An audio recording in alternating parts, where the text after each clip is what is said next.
السلام علیکم۔ یہ تھے ہمارے حکمراں حضرت عمر فاروق کے دور خلافت کا ایک واقعہ۔ امیر المومنین حضرت عمر بن خطاب نے ایک مرتبہ شدید سرد اور تاریک رات میں ایک جگہ آگ روشن دیکھی، چنانچہ وہاں تشریف لے گئے۔ ان کے ساتھ جلیل القدر صحابی حضرت عبد الرحمن بن عوف بھی تھے۔ حضرت عمر رضی اللہ عنہ نے آگ کے پاس ایک عورت کو دیکھا جس کے 3 بچے زار و قطار رو رہے تھے۔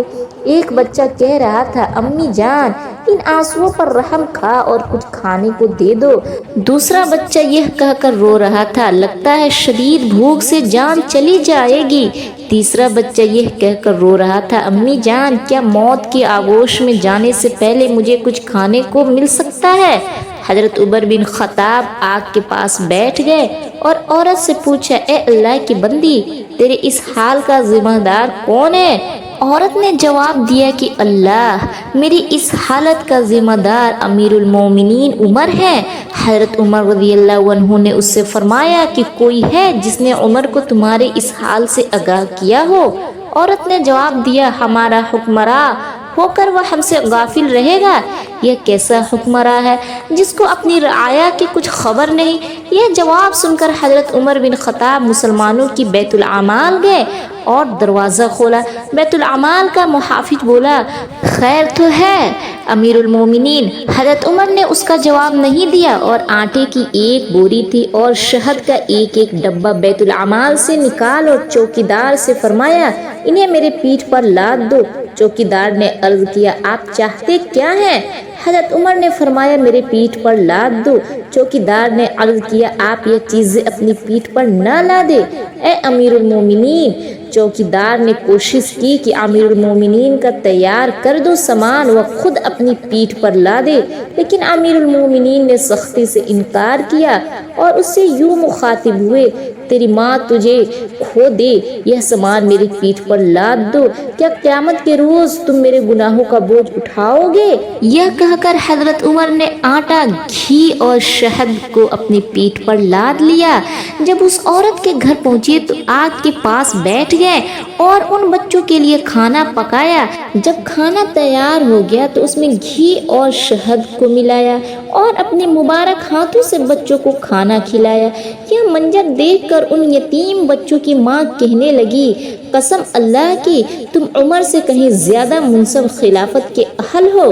حضرت عمر نے اس سے فرمایا، اے اللہ کی بندی، کل عمر کے پاس جا، وہاں میں ہوں گا اور تمہارے معاملات کے متعلق اس سے سفارش کروں گا۔